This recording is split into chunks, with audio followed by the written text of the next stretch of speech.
বেদের উপর কাজ করবেন। ডক্টর আমি যে চন্দন। চন্দন মন্ডল বলছি ওটা সামাজিক দৃষ্টিতে ধর্ম। আচ্ছা, এটা আচ্ছা চন্দন আচ্ছা, মন্ডল ওকে। উনি আছেন, ঠিক আছে। পূর্ণেন্দু, শুরু করুন। হ্যাঁ হ্যাঁ, শুভ সন্ধ্যা সবাইকে। Good evening to all of you. আমরা গুড ইভিনিং। IBWTL এর পঞ্চম দিনে, fifth day of this international webinar on language, culture, anthropology, IBWTL। বেশি সময় নষ্ট না করে আমরা সরাসরি সেশনের দিকে নজর রাখবো। আমাদের সঙ্গে এই মুহূর্তে আছেন ফিরোজ, মিস্টার ফিরোজ, যিনি যাদবপুর ইউনিভার্সিটি থেকে, বেঙ্গলি ডিপার্টমেন্ট থেকে বাংলায় গ্রাজুয়েশন করেছেন। তারপরে বিশ্বভারতী ইউনিভার্সিটি থেকে এমফিল করেছেন। আর এই মুহূর্তে উনি যাদবপুর ইউনিভার্সিটির বেঙ্গলি ডিপার্টমেন্ট থেকে পিএইচডি করছেন। আহ, ফিরোজ, মিস্টার ফিরোজ এখন একজন পার্মানেন্ট ফ্যাকাল্টি পূর্বস্থলী কলেজে, নদিয়া ডিস্ট্রিক্টের। আমরা খুবই খুশি যে উনি আমাদের এইটুকুনি সময় দিতে পেরেছেন। উনি অ্যাগ্রি করেছেন আজকের এই সন্ধ্যাটি চেয়ার করার জন্য, সেশনটি চেয়ার করার জন্য। I welcome you, Firoz, Mr. Firoz, to this session, and we look forward for a fruitful session, and looking forward to hear from all of you. Mr. Firoz, over to you. আপনি এখন শুরু করতে পারেন। Thank you. ধন্যবাদ পূর্ণেন্দু বাবু। আমি সবাইকে আরো একবার স্বাগত জানাচ্ছি international bilingual webinar on tribal lifestyle এর যে দ্বিতীয় দ্বিবার্ষিক যে অধিবেশন, সেখানে আমরা সকলে সম্মিলিত হতে পেরেছি। এটা আমাদের পক্ষে খুবই গর্বের বিষয়। আমার একটু আগেই আমাদের বলা যায় যে সহকর্মী বন্ধু পূর্ণেন্দু তিনি বলেছেন, এবং আমরা বিগত যে 5 দিন ধরে যে চলছে যে ওয়েবিনার, আন্তর্জালিক আলোচনা চক্র, সেখানে আমরা নানা রকম ভাবে সমৃদ্ধ হচ্ছি। একধার থেকে এদেশীয় নৃতাত্ত্বিক বিভিন্ন দৃষ্টিকোণ থেকে একাধিক বিষয় যেমন আলোচিত হচ্ছে, তেমন ভাবে ভাষাতত্ত্ব, ধর্ম এবং সাহিত্য সংস্কৃতির অনেক অজানা তথ্য আমাদের সামনে এসেছে, এবং তার সঙ্গে নতুন নতুন তত্ত্বের আলোকে আমরা আলোকিত হতে পেরেছি। আজকের এই সেশনটাতেও আমরা প্রধানত 6 জন বক্তার খুব মূল্যবান কয়েকটা পেপার বা পত্র শুনতে চলেছি। আমি বিশেষ কিছু বলবো না। এই প্রত্যেকটা পত্রে যারা গবেষণা করেছেন, যারা গবেষক আছেন, তারা তাদের সংশ্লিষ্ট পত্রের আমি যা অ্যাবস্ট্রাক্ট করেছি তাতে তারা নিজস্ব এক একটা মৌলিকতার জায়গা তৈরি করতে পেরেছেন। ফলে আমরা প্রাথমিকভাবে তাদের মতামত, যে নির্ধারিত সময়, সেই নির্ধারিত সময়ের মধ্যে তাদের মতামত শুনবো। আমাদের সেশন চলাকালে যদি তাদের আমাদের কোনো প্রশ্ন থাকে, তাহলে আমাদের সেই যে প্রশ্নের অপশন আছে সেখানে আমরা সেই প্রশ্নগুলো রাখবো। পরে সেগুলো নিয়ে নিশ্চয়ই বিস্তারিত আলোচনা হবে এবং গবেষণার রাস্তাটা আরো পাকাপোক্ত হবে। আমাদের যে 6 জন বক্তা আজকে সামগ্রিক সেশনটিতে থাকছেন, তারা হলেন সোমনাথ সাহা, খোকন দাস, তিনি বলবেন ধর্মীয় চিন্তায় বিবেকানন্দ এই বিষয়ে। মৌমিতা খাঁড়া, তিনি বলবেন বর্তমান সমাজে মানব ধর্মের উপকারিতা। চন্দন মণ্ডল, উনি বলবেন সামাজিক দৃষ্টিতে ধর্ম। ডক্টর চন্দন মণ্ডল, তিনি বলবেন রাজধর্ম, অথর্ববেদ তার উপর। উত্তম কুমার বেরা, তিনি বলবেন শ্রীমদ্ ভাগবত গীতা অনুসারে মোক্ষ লাভে ধর্মের উপযোগ, একটি সমীক্ষা। আমরা এই পর্বে চলে যাচ্ছি সরাসরি আজকের যারা প্রধান বক্তা আছেন তাদের কাছে। আমি প্রথমে সোমনাথ সাহাকে অনুরোধ করব যে উনি উনার পেপার পড়বেন, আমাদের সামনে উনার পেপার উপস্থাপন করবেন। সোমনাথ সাহা, স্যার তিনি নমস্কার। স্যার ধর্মের ভাবাদর্শ বিষয়ে। নমস্কার, সকল মহাশয় মহাশয়াকে আমার প্রণাম, শুভ সন্ধ্যা। আমার নিবন্ধের নাম হলো হিন্দু ধর্মের ভাবাদর্শ। তো ভারতবর্ষের সমাজ সভ্যতা, শিক্ষা ও সংস্কৃতি প্রধানত ধর্মের উপর প্রতিষ্ঠিত। জীবনের বিভিন্ন স্তরে কর্তব্য সাধনা ও নিয়মানুবর্তিতার মধ্যে চরিত্র মহিমা গড়ে তোলাই হলো ধর্মের প্রথম সোপান। এই বিশ্বজগতের মহান ধর্মগুলির মধ্যে হিন্দু ধর্ম অন্যতম। সুদীর্ঘ কাল ধরে ভারতবর্ষ হিন্দু ধর্মের উৎসভূমি। প্রাচীনকালে হিন্দু ধর্ম আর্য ধর্ম নামে পরিচিত ছিল এবং এর অনুগামীদের আর্য বলা হতো। আর্যগণ ভারতে এসে প্রথমে সপ্ত সিন্ধু প্রদেশে বাস করেন। পারসিকগণ সপ্ত সিন্ধুকে বলতেন তখন সপ্ত হিন্দু। তারা দন্তেশ্বকে হ উচ্চারণ করতেন। তাদের এই হপ্ত হিন্দু থেকে ভারতীয় আর্যদের নাম হয় হিন্দু। বেদ, স্মৃতি, পুরাণে হিন্দু শব্দ ব্যবহৃত হয়নি। তারপর সপ্ত সিন্ধু থেকে আর্যরা ক্রমশ উত্তর ভারতে ছড়িয়ে পড়ে, যাকে তখন আর্যাবর্ত নামে অভিহিত করা হতো। কালক্রমে তারা বিন্ধ্য পর্বত অতিক্রম করে এবং দক্ষিণ ভারতে তাদের ধর্মের প্রসার ঘটে। পরে এই আর্যদেরই হিন্দু নামে অভিহিত করা হয়। হিন্দু ধর্ম শুধুমাত্র কোনো ধর্মমতে বিশ্বাস এবং তার সঙ্গে যুক্ত পূজা, প্রার্থনা, আচার অনুষ্ঠান এইসব মাত্র বোঝায় না। ইংরেজি রিলিজিয়ান শব্দ এবং সংস্কৃত ধর্ম শব্দটি ঠিক একার্থবোধক শব্দ নয়। ইংরেজি রিলিজিয়ান শব্দ দুটি মূল ল্যাটিন শব্দের সংযোগে উদ্ভূত। রি শব্দের অর্থ পশ্চাৎ এবং লিগারি শব্দের অর্থ নিয়ে যাওয়া, অর্থাৎ এই পরিদৃশ্যমান জগতের অন্তরালে যা নিয়ে যায়, অর্থাৎ ঈশ্বরের অভিমুখে যা জীবকে নিয়ে যায়, তাই হলো রিলিজিয়ান। হিন্দু ধর্মে ধর্ম কথাটির গভীরতম তাৎপর্য আছে। ধৃ যুক্ত মন প্রত্যয় করে ধর্ম শব্দটি নিষ্পন্ন হয়। ধৃ ধাতুর অর্থ ধারণ করা। মহর্ষি পতঞ্জলি যোগ দর্শনে ধর্মের সংজ্ঞা করেছেন জগত্তাবচ্ছিন্ন ধর্মিণঃ শক্তিরেব ধর্ম, অর্থাৎ যা ধারণ করে তাই ধর্ম।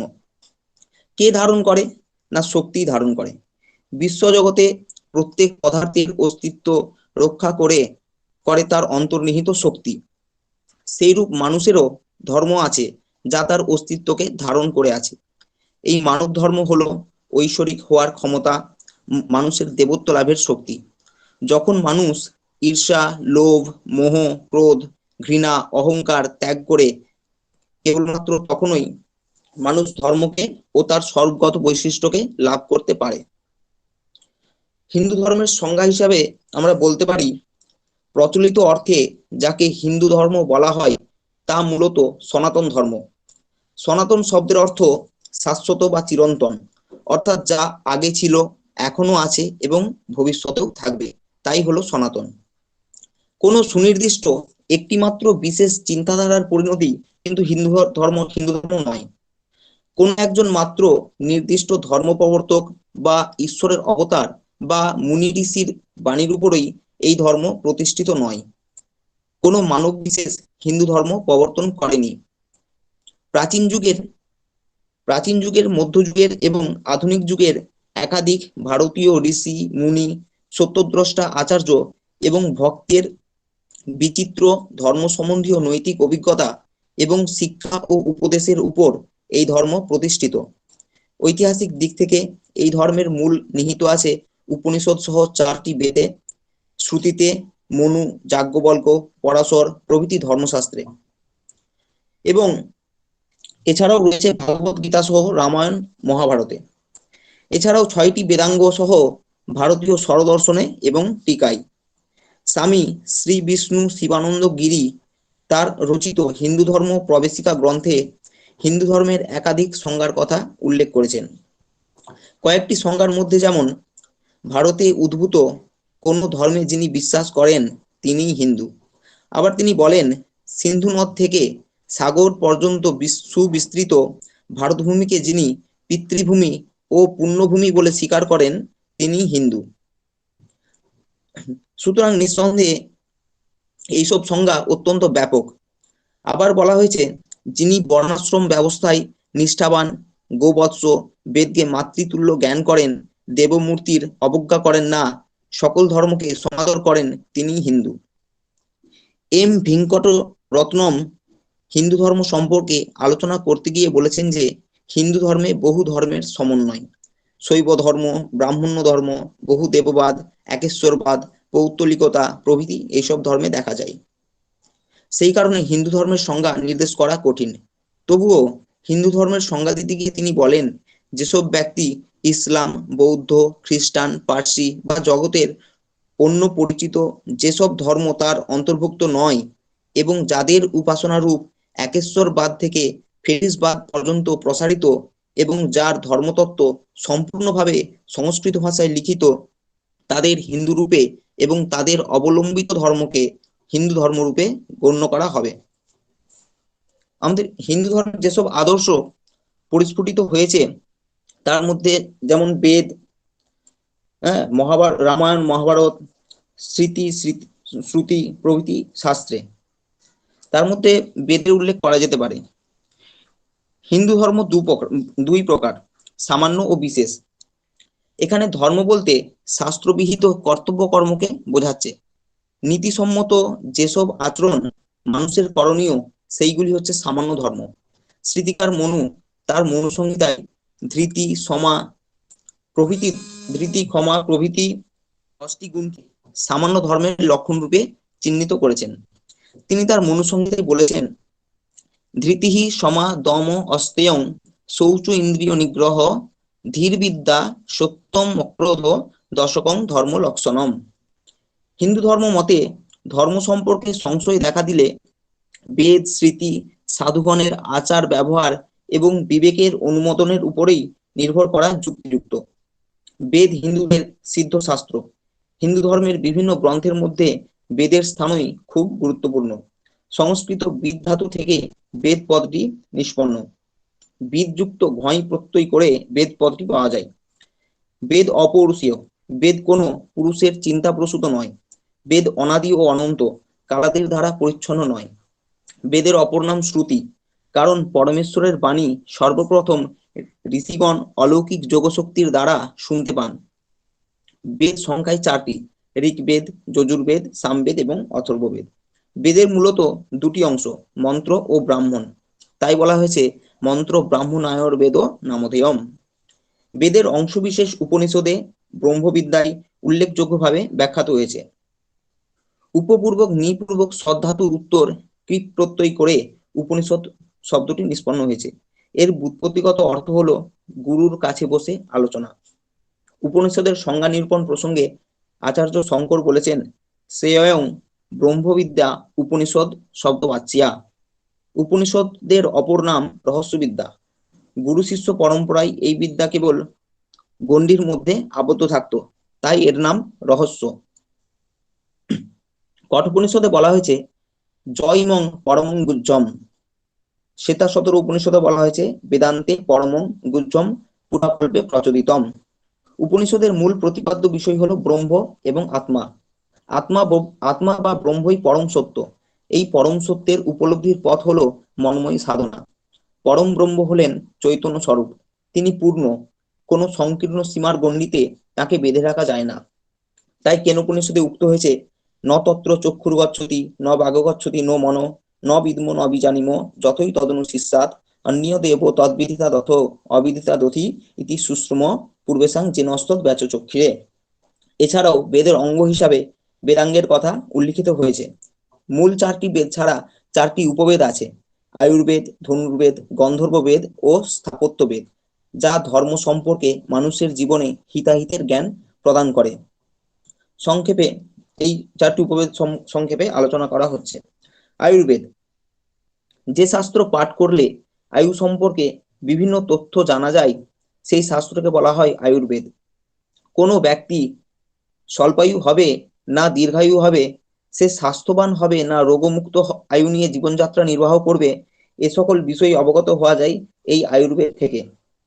জীবনের লক্ষ্য যাই হোক না কেন, সেই লক্ষ্যে উপনীত হওয়ার মূলে আছে সুস্বাস্থ্য ও নিরোগ শরীর। স্বাস্থ্যহীনতা ও রুগ্নতা জীবন সংগ্রামে ব্যর্থতার মূল কারণ। ধনুর্বেদ। ধনুর্বেদ 4টি উপবেদের অন্যতম। সামবেদ ভিন্ন অপর 3টি বেদের সঙ্গে এই বিজ্ঞান যুক্ত। ঋগ্বেদের একটি মন্ত্রে বারবার ধনু শব্দের প্রয়োগ পরিলক্ষিত হয়। ধন্যনা গা ধন্যনা জিঞ্জয়েম ধন্যনা তীব্রা সমুদ জয়ম ধনুঃ শত্র অপ কামং ক্রীণতু ধন্যনা সর্বাহা প্রদিশ জয়ম। কারা ধনুর্বিদ্যা শিক্ষার অধিকারী সে প্রসঙ্গেও বলা হয়েছে ধনুর্বেদ শিক্ষার ব্যাপারে।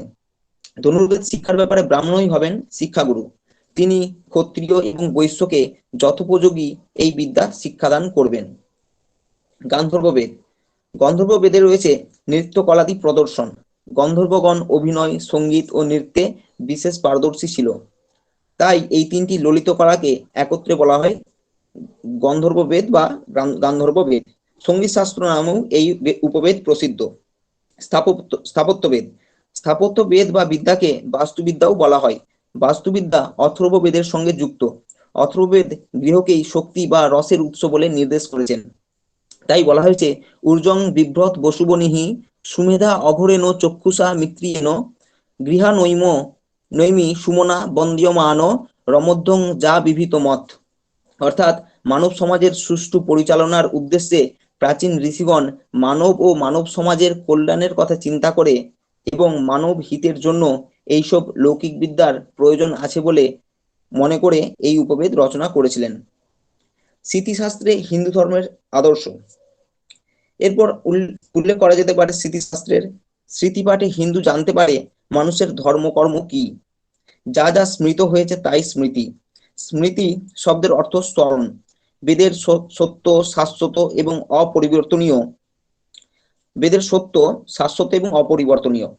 পরবর্তীকালে আর্য মুনি ঋষিরা বেদের শাশ্বত সত্যের কথা স্মরণে রেখে তার ভিত্তিতে বিভিন্ন যুগে বিভিন্ন কালে সামাজিক পরিবেশের গতি অনুসারে নিজের নিজের যুগের উপযোগী কতগুলি শাস্ত্র রচনা করেন।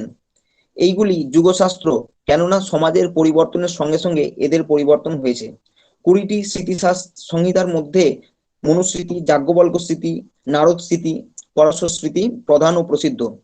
আর্য হিন্দুর জীবনযাত্রাকে সুনিয়ন্ত্রিত করার অভিপ্রায়ে ব্যক্তিগত ও সামাজিক জীবনে নানা রকম বিধিনিষেধের কথা স্মৃতিতে বলা হয়েছে। মনুস্মৃতিতে যেমন গুণ ও কর্মের বিভাগ, জাত কর্মাদি সংস্কার বিধি, গুরুর প্রতি শিষ্যের কর্তব্য, ব্রাহ্মণের শ্রেষ্ঠত্ব নির্ণয়, রাজধর্ম ইত্যাদি বর্ণিত হয়েছে। মনুস্মৃতিতে বলা হয়েছে ব্রাহ্মণের শ্রেষ্ঠত্ব নির্ণয় হয় বেদ জ্ঞানের দ্বারা। মনুর মতে শাস্ত্রজ্ঞানের দ্বারা ব্রাহ্মণের, বাহুবলের দ্বারা ক্ষত্রিয়ের, ধনধান্যের দ্বারা বৈশ্যের এবং জন্মের দ্বারা শূদ্রের জ্যেষ্ঠত্ব নিরূপিত হয়। তাই বলা হয়েছে বিপ্রাণাং জ্ঞানত জ্যেষ্ঠং ক্ষত্রিয়ানান্তু বীর্যতঃ বৈশ্যানাং ধান্যধনতঃ শূদ্রানাম এব জন্মতঃ। এছাড়াও মনুস্মৃতিতে পঞ্চমহাযজ্ঞ, দানের ফল, অতিথি সৎকার, শ্রাদ্ধ, রাজার কর্তব্য অকর্তব্য বর্ণিত হয়েছে। ধর্ম সম্পর্কে মনুর বাক্য কল্যাণকর। গীতার কর্মযোগের তত্ত্বই যেন নতুনভাবে মনুসংহিতায় ব্যক্ত হয়েছে। মনুর মতে অহিংসা, ইন্দ্রিয় সংযোগ বর্জন, বেদবিহিত নিত্য কর্মানুষ্ঠান প্রভৃতি কর্মের মাধ্যমে জীব ব্রহ্মপদ প্রাপ্ত হয়। মনুর পরেই গুরুত্ব ও গৌরবের দিক থেকে যাজ্ঞবল্ক্য সংহিতার স্থান অন্যতম। যাজ্ঞবল্ক্য সংহিতা 3টি অধ্যায়ে বিভক্ত: আচার অধ্যায়, ব্যবহার অধ্যায় এবং প্রায়শ্চিত্ত অধ্যায়। আচার অধ্যায় নামক প্রথম অধ্যায়ে বেদ প্রযোজক শাস্ত্র যেমন ধর্মশাস্ত্র, শিষ্টাচার প্রভৃতিকে ধর্মের মূল বলে উল্লেখ করা হয়েছে। যাজ্ঞবল্ক্য তার যাজ্ঞবল্ক্য সংহিতাতে বলেছেন শ্রুতিহি স্মৃতিহি সদাচারঃ সস্য চ প্রিয়মাত্মনঃ সম্যক সংকল্পজঃ কাম ধর্ম মূলমিদং স্মৃতম। ব্যবহার অধ্যায়ে দেওয়ানি ও ফৌজদারি কার্যবিধি আলোচিত হয়েছে। প্রায়শ্চিত্ত অধ্যায়ে অশৌচ প্রকরণ, অপাপ ধর্ম প্রকরণ, বানপ্রস্থ ধর্ম প্রকরণ প্রভৃতি আলোচিত হয়েছে। প্রাচীন ধর্মশাস্ত্রগুলির মধ্যে অপর এক উল্লেখযোগ্য গ্রন্থ হলো পরাশর সংহিতা বা পরাশর স্মৃতি। মনু নির্দিষ্ট ধর্ম যেমন সত্যযুগের সমাজ ব্যবস্থাকে নিয়ন্ত্রিত করে, তেমনই পরাশর নির্দিষ্ট ধর্ম ছিল কলিযুগের আচরণবিধির ব্যবস্থাপক। পরাশর সংহিতায় অতিথির প্রতি ব্যবহার, চতুর্বেদের চতুর্বর্ণের কার্যবিভাগ, শৌচান্তর বিধি, প্রায়শ্চিত্তের বিধান, কৃষিকার্যের বিধান ইত্যাদি বর্ণিত হয়েছে। পরাশর সংহিতাতেই প্রথম বিধবা বিবাহের বিধান পাওয়া যায়। রামায়ণ ও মহাভারতে রামায়ণ ও মহাভারত এই দুই মহাকাব্য হিন্দু ধর্মের মধ্যে বিশেষ উল্লেখযোগ্য। এই দুই মহাকাব্য ইতিহাস বলে গণনীয়।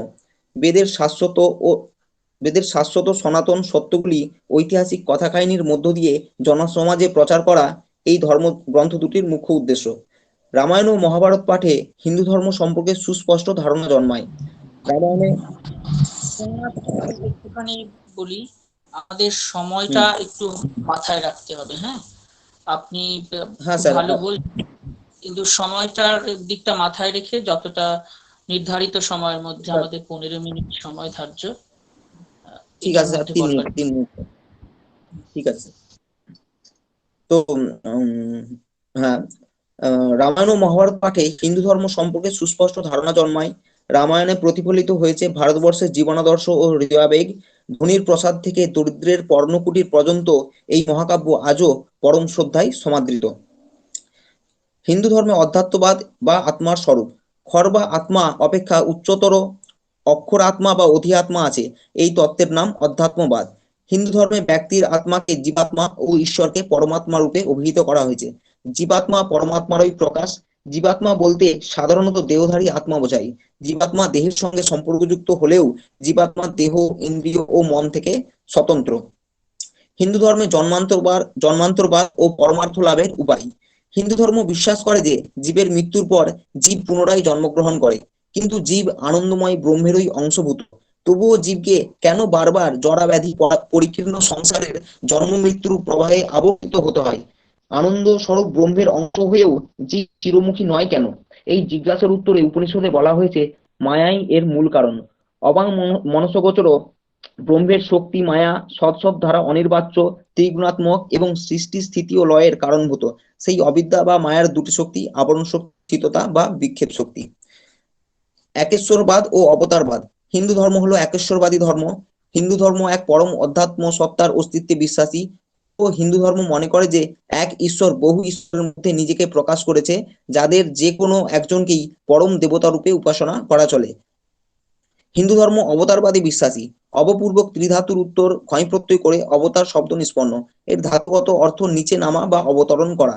হিন্দু ধর্ম বিশ্বাস করে যে শ্রী ভগবান সৃষ্টিমণ্ডলের ঊর্ধ্বস্থিত তাঁর সেই অপ্রাকৃত নিত্যধাম থেকে কখনো কখনো নিচে সৃষ্টিমণ্ডলে নেমে আসেন জীবকে দিব্য প্রকৃতিতে উঠাবার অভিপ্রায়ে। উপসংহার। উপসংহারে বলা যেতে পারে যে হিন্দু ধর্ম পৃথিবীর প্রচলিত ধর্মগুলির মধ্যে এক সুমহান ঐতিহ্যবাহী ধর্ম। পরধর্ম সহিষ্ণুতা হিন্দু ধর্মের অন্যতম বৈশিষ্ট্য। হিন্দু ধর্ম অপর ধর্মমতের প্রতি শ্রদ্ধাশীল।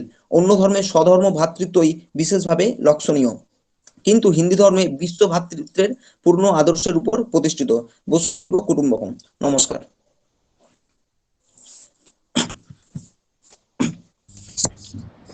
ধন্যবাদ সোমনাথ সাহা। হ্যাঁ স্যার, নমস্কার স্যার। আপনি আপনার গবেষণাপত্রে আপনার নিজস্ব মৌলিকতার একটা জায়গা তৈরি করতে পেরেছেন, খুব ভালো লেগেছে সেটা। যদিও এই বিষয়টা খুবই বিতর্কিত, কিন্তু তার সঙ্গে বেশ কিছু প্রশ্ন আছে আমাদের মনের মধ্যে। আমরা সব প্রশ্ন হয়তো এখনই তুলতে পারছি না, কারণ আমাদের সময় পরিসর খুবই স্বল্প। আপনি একটা বিরাট ইতিহাস খুব স্বল্প সময়ের মধ্যে আমাদের সামনে এনেছেন। সেটা হচ্ছে হিন্দু ধর্ম, যেটাকে আপনি বলছেন, কখনো বলেছেন সনাতন ধর্ম। তো সেই হিন্দু ধর্মের একেবারে প্রাচীন উৎস থেকে আপনি অবতারবাদ পর্যন্ত একেবারে ধাপে ধাপে ধাপে ধাপে সবগুলো অংশ আপনি বলেছেন। এটা খুবই ভালো একটা ব্যাখ্যা এবং আমাদেরকে সমৃদ্ধ করেছে নিশ্চয়ই।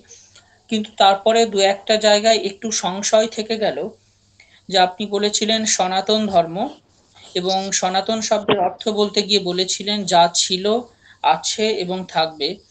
এই কথাগুলো একটু বেশি হিন্দু ধর্মের ক্ষেত্রে বেশ বিতর্কিত, কারণ আপনি যেভাবে দেখিয়েছেন তাতে আমরা বারবার দেখছি হিন্দু ধর্ম হচ্ছে ঠিক সেই ফ্লেক্সিবল জায়গা, যেখানে বারবার পরিবর্তিত হচ্ছে। এতটা পরিবর্তিত হওয়া সময়ের সঙ্গে সঙ্গে এবং এতটা বিবর্তিত হওয়া বোধহয় পৃথিবীর বুকে আর কোনো ধর্ম হতে পারেনি। আপনি ইসলাম ধর্মের ইতিহাস যদি ঘাঁটেন, দেখবেন কোরআন শরীফে যে বক্তব্য প্রথম থেকে বলা হয়েছে সেটা আজ পর্যন্ত অলঙ্ঘনীয়, কোনো রকম ভাবে সেটা লঙ্ঘন করা যায় না। মানে সেটা আজ থেকে 2500 বছর আগে, 2000 বছর আগে যদিও বলে থাকেন কেউ, তাহলে সেটা আজকেও মানতে হবে। মানে সেটা ফ্লেক্সিবিলিটির কোনো জায়গা নেই।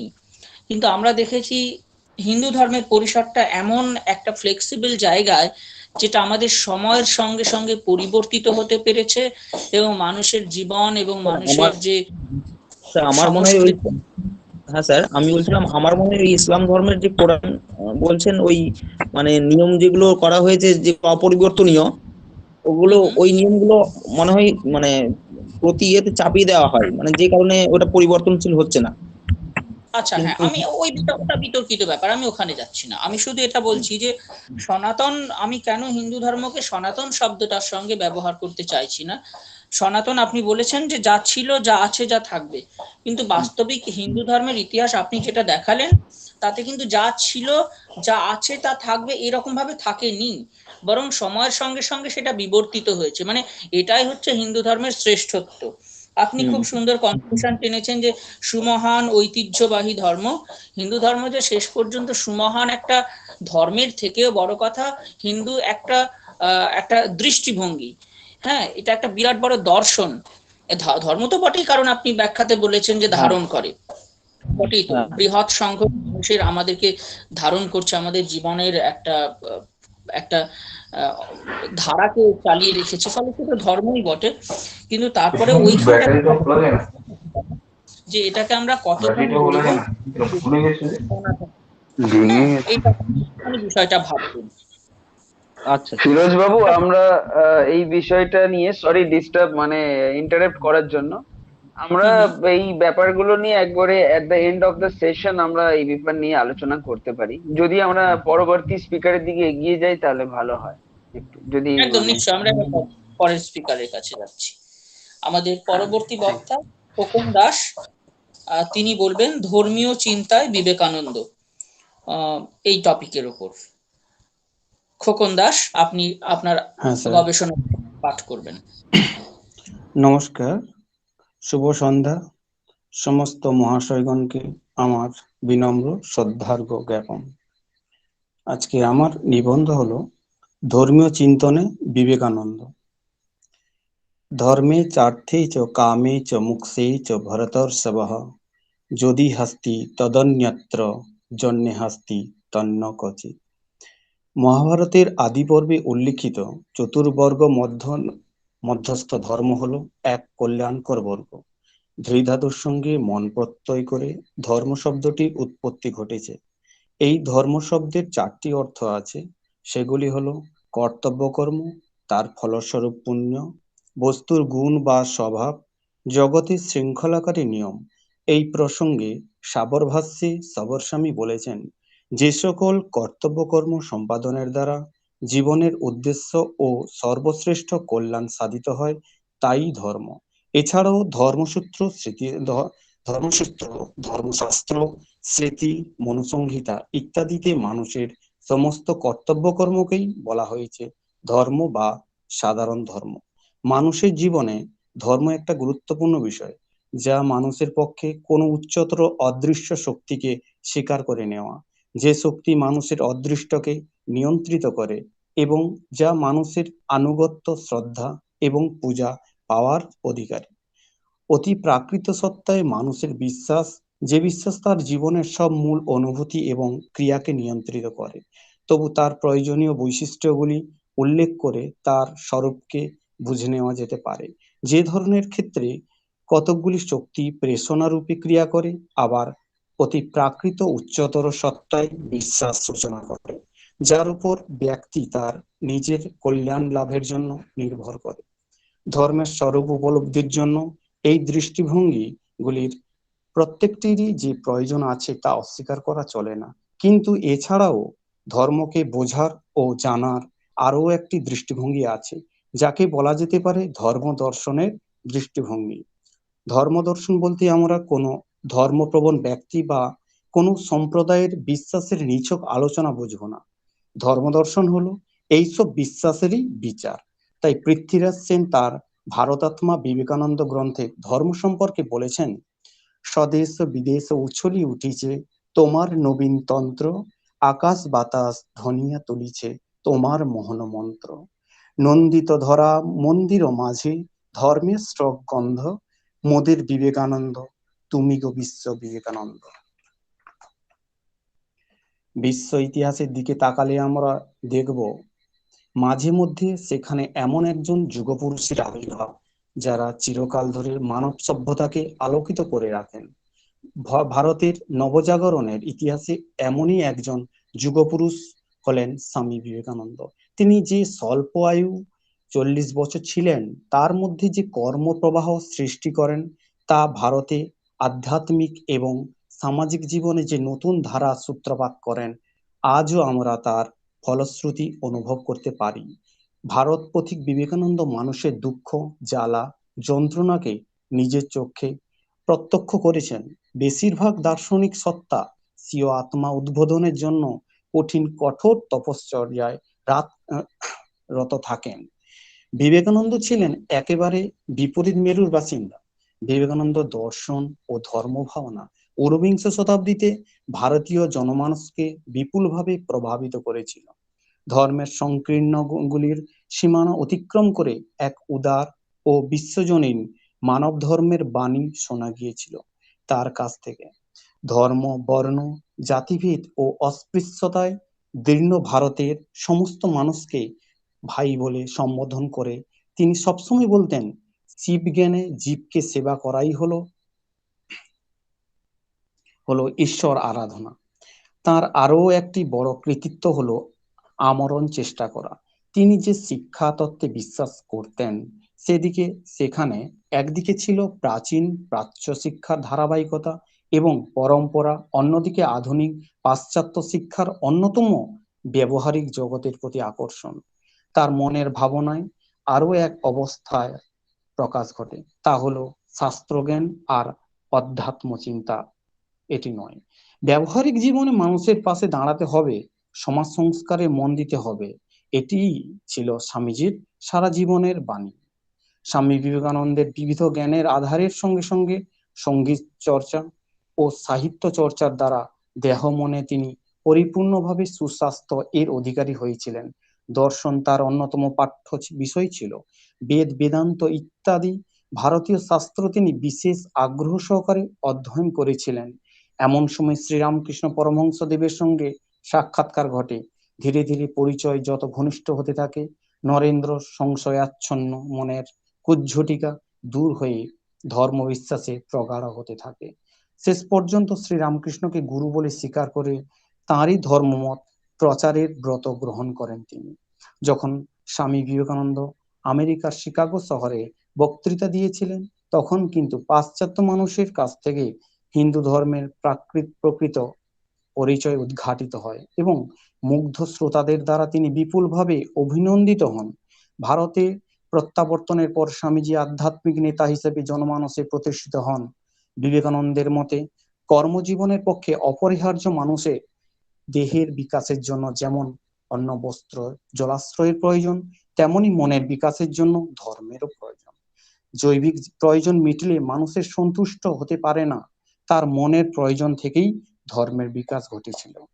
বিবেকানন্দ বেদান্ত দর্শনের সমর্থক হলেও শঙ্করাচার্যের অদ্বৈত মতবাদের থেকে তা কিঞ্চিত ভিন্ন। পণ্ডিতেরা তাঁর দর্শনকে নব্য বেদান্ত মতবাদ হিসেবে আখ্যা দিয়েছেন। তাঁর তত্ত্বে দ্বৈত ও অদ্বৈত সমন্বয় ঘটেছে। কারণ একদিকে তিনি বলেছেন জগতের পরম সত্তা একমেবাদ্বৈতম, কিন্তু ব্রহ্মকে একই সঙ্গে সগুণ ও নির্গুণ, সাকার ও নিরাকার বলে তিনি বর্ণনা করেছেন। তাঁর তত্ত্বানুসারে আত্মা মাত্রই অব্যক্ত ব্রহ্ম। স্বামী বিবেকানন্দ তাঁর চিন্তা শক্তির মধ্য দিয়ে যে ধর্ম ভাবনার কথা আলোকপাত করতে চেয়েছেন, সেই ধর্ম ভাবনার কিন্তু উপনিষদীয় অবস্থাকে অবলম্বন করে। তার ভাব ছিল যে সত্যের অনুসন্ধানে চলা, ধর্মের পথে দৃষ্টি নিক্ষেপ করা। এই ভাবাবস্থা কিন্তু তৈত্তরীয় উপনিষদে দৃষ্ট হয়ে থাকে। তাই তৈত্তরীয় উপনিষদের শিক্ষাবলীর একাদশ অনুবাকে বলা হয়েছে, সত্যং বদ ধর্মং চর সাধ্যয়াত্মা প্রমদাহ। অর্থাৎ তুমি সদাই সত্য কথা বলবে, আপদ বিপদে উপস্থিত হলে কদাপি মিথ্যার আশ্রয় নেবে না, নিজ বর্ণাশ্রমের অনুকূল শাস্ত্রসম্মত ধর্মের অনুষ্ঠান করবে, নিত্য বেদাভ্যাস করবে। এখানে বলা হয়েছে যে তুমি কখনো সত্য থেকে বিচ্যুত হবে না, অর্থাৎ ব্যর্থ বার্তালাপে বাণীর শক্তি নষ্ট করবে না, পরিহাসাদির মাধ্যমে কখনো মিথ্যা বলবে না, এইরূপ ধর্ম পালনেও কখনো বিচ্যুত হবে না, অর্থাৎ কোনো অজুহাত দেখিয়ে বা আলস্যবশত কখনো ধর্মত্যাগ করবে না। লৌকিক বা শাস্ত্রীয় কর্তব্য রূপে যত শুভ কর্ম উপস্থিত হয় তার কোনোদিন ত্যাগ বা উপেক্ষা করবে না, বরঞ্চ যথাযোগ্য অনুষ্ঠান করতে থাকবে। ধর্ম সম্পত্তি বর্ধক লৌকিক উন্নতির সাধনের প্রতিও উদাসীন থাকবে না। অতএব এই সমস্ত কর্তব্য কর্ম পালনের মধ্য দিয়ে নিজ সুখ সাধনের বার্তায় প্রেরণ করতে চেয়েছেন, যা ধর্ম নামে প্রতিপাদিত।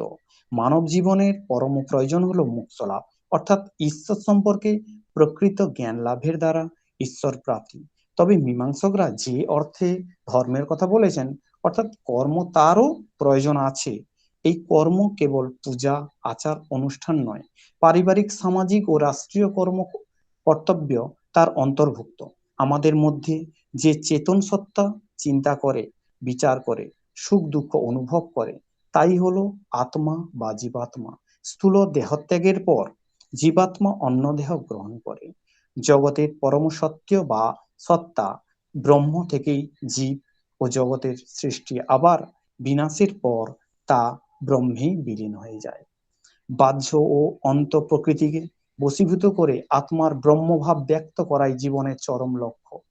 কর্মভক্তি অথবা জ্ঞান এর যে কোনো এক বা একাধিক পথ বা মার্গ অবলম্বন করে এই লক্ষ্যে উপনীত হওয়া যায়। এই হলো ধর্মের প্রকৃত রূপ।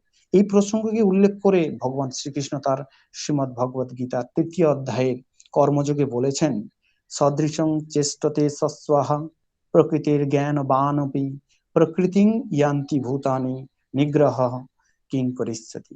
অর্থাৎ তিনি বলেছেন, কর্মমার্গ অপেক্ষায় জ্ঞানমার্গই সহজ বলে বোধ হয়। তাই ভগবানকে পার্থের প্রশ্ন, হে জনার্দন, নিষ্কাম কর্মযোগ অপেক্ষায় যদি জ্ঞানমার্গই আপনার বিচারে শ্রেষ্ঠ, তবে কেন আমাকে এই ভয়ঙ্কর কর্মে নিযুক্ত করেছেন?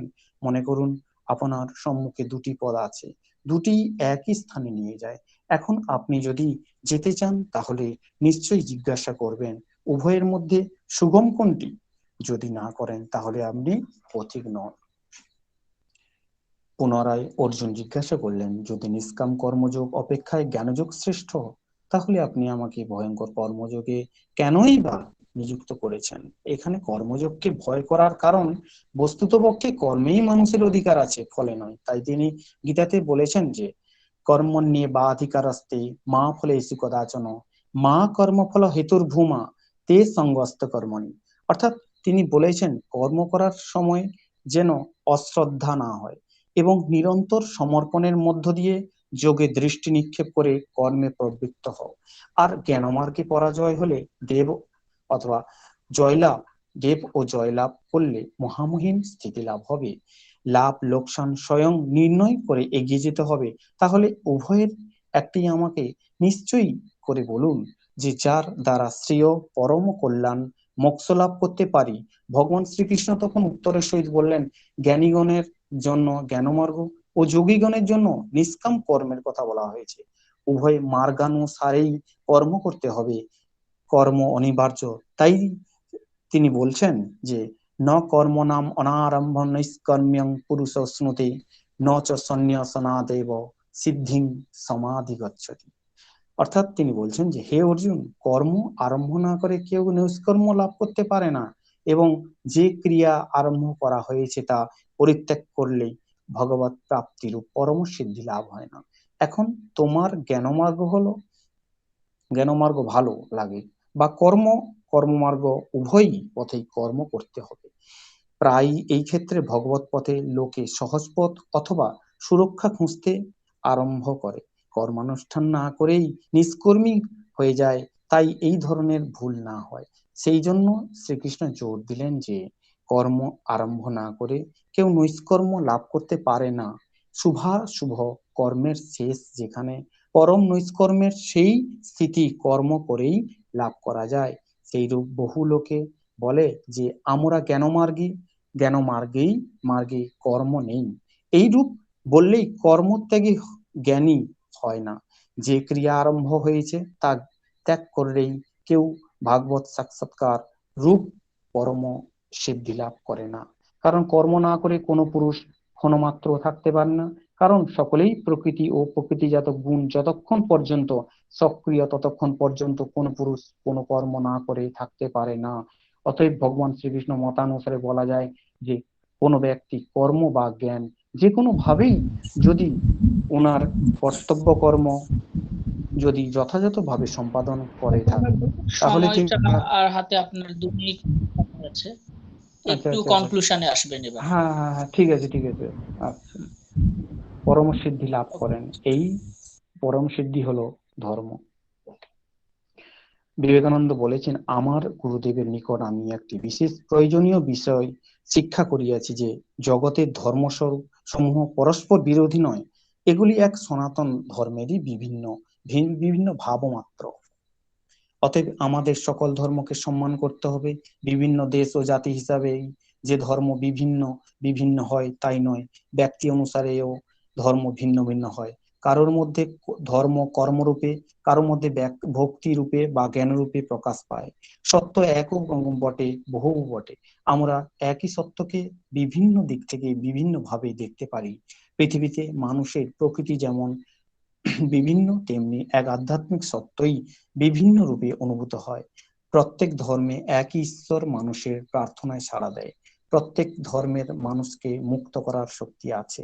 স্বামী নিত্যমুক্তানন্দ স্বামী বিবেকানন্দের বাণী সঞ্চয়ন গ্রন্থে ধর্ম বিষয় জানার জন্য কিঞ্চিত তথ্য উপবেশন করেছেন। তা হলো বেদে আত্মতত্ত্ব উপলব্ধি করবার তিনি উপায়ের কথা উল্লেখ করেছেন: শ্রবণ, মনন ও নেতিধ্যাসন।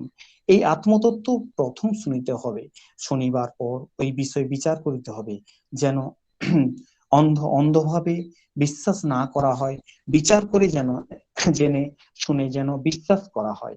এই রূপে নিজের বিচার করে তবে ওনার ধ্যানে নিযুক্ত হতে হবে, তখন তা সাক্ষাৎকৃত হবে। ওই প্রত্যক্ষ উপলব্ধি যথার্থ ধর্ম।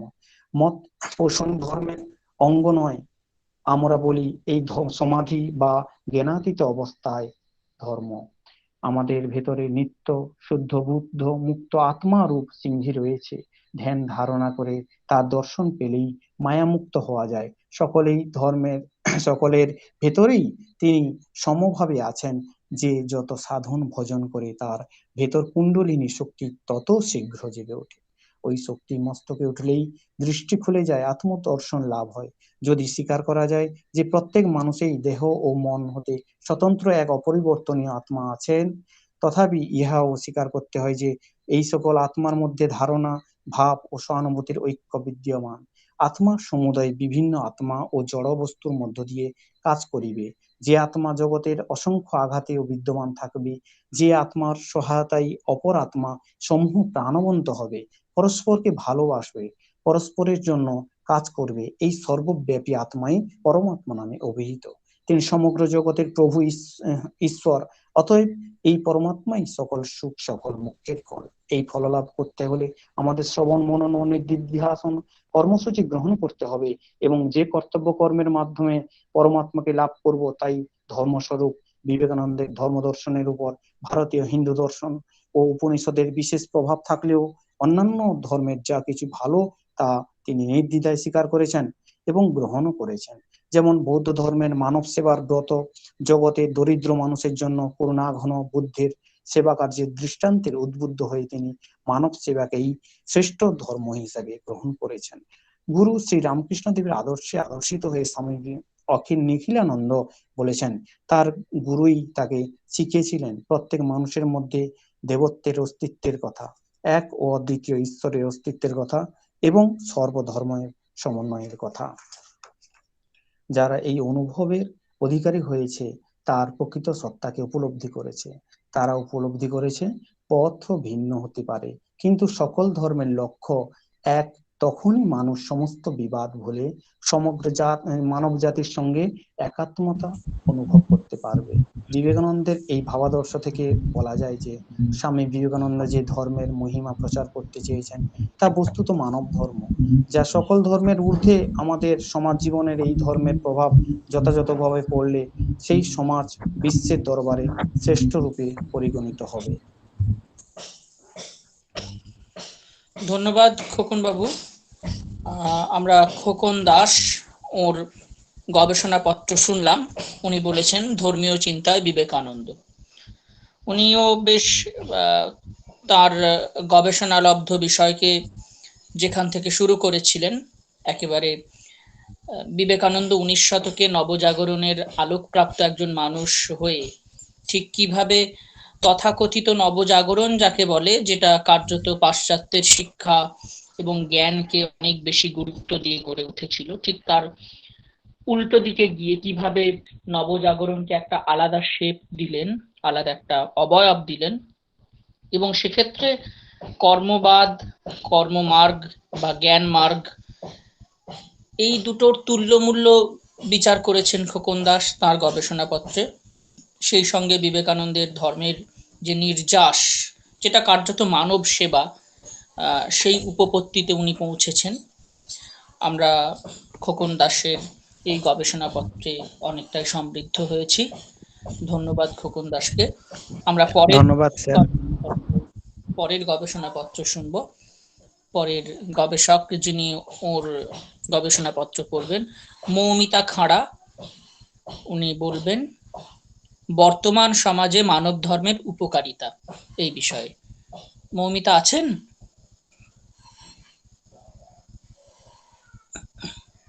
পূর্ণেন্দু, মৌমিতাকে আমরা দেখতে পাচ্ছি না। মৌমিতা খাঁড়া, ওনাকে আমরা পাচ্ছি না এই মুহূর্তে, উনি অনুপস্থিত।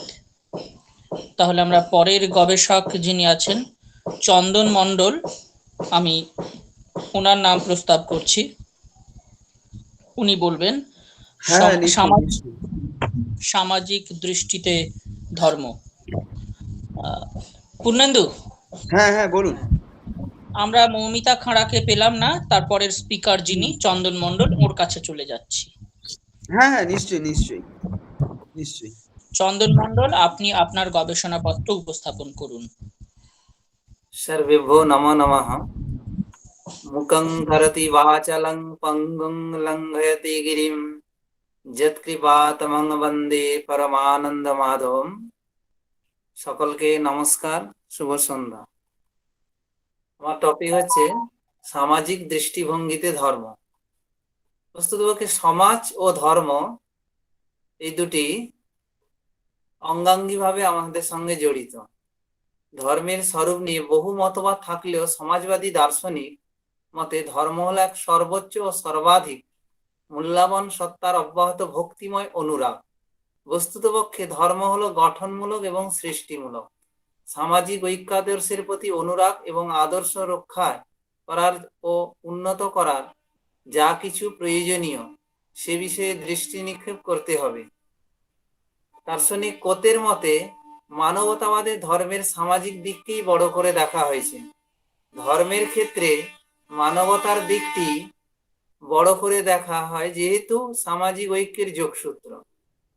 ম্যাকেঞ্জির ভাষায় ধর্মকে মানুষের জীবনে পরিপূর্ণ করে তোলার জন্য উৎসর্গমূলক মনোভাব গণ্য করলেই যথেষ্ট হবে। তাছাড়া ধর্মের প্রকৃত তাৎপর্য উপলব্ধি করতে পারলেই বোঝা যায় যে ধর্ম বলতে আচার অনুষ্ঠান, রীতিনীতি বা অলৌকিকতা নয়, মানুষের জীবনের শ্রেষ্ঠ মূল্যবোধের স্বীকৃতি। মায়াল এডওয়ার্ড বলেছেন, ধর্ম সম্পর্কীয় জাগতিক দৃষ্টিভঙ্গির সত্যতার প্রশ্ন প্রধানত আমাদের পরমমূলক বাস্তবতার প্রশ্ন। যদিও ধর্ম এক হিসেবে ব্যক্তিবিশেষের ব্যাপার, তবুও সমাজ জীবনে এর বিশিষ্ট ভূমিকা রয়েছে। সমাজবিজ্ঞানী গিলিন মতে ধর্ম যতখানি না ব্যক্তিগত ব্যাপার, তার তুলনায় অনেক বেশি সামাজিক ব্যাপার। ধর্ম ব্যক্তিকেন্দ্রিক হলেও তা ধর্ম যদি ব্যক্তিকেন্দ্রিক হয় তাহলে তার বিনাশ আবশ্যিক। সমাজে ধর্মের প্রকাশ নানাভাবে ঘটে। পারিবারিক, অর্থনৈতিক, রাজনৈতিক সর্বক্ষেত্রেই ধর্মের প্রভাব লক্ষ্য করা যায়। ধর্মীয় প্রতিষ্ঠানগুলি সামাজিক মেলামেশার গুরুত্বপূর্ণ কেন্দ্র। নিত্য নৈমিত্তিক কর্মানুষ্ঠান সম্পাদনের জন্য সকলে এই প্রতিষ্ঠানগুলিতে সমবেত হয়। সেখানে বিভিন্ন ধর্ম সম্প্রদায়ের মানুষের মেলবন্ধন ঘটে, তাদের মধ্যে সম্প্রীতির বোধ জাগ্রত হয়। এই প্রতিষ্ঠানগুলি ভ্রাতৃত্ববোধ জাগ্রত করার গুরুত্বপূর্ণ কেন্দ্র। এই প্রতিষ্ঠানগুলি অনেক সময় মানুষকে জনকল্যাণমূলক কার্য করার জন্য ঐক্যবদ্ধ করে।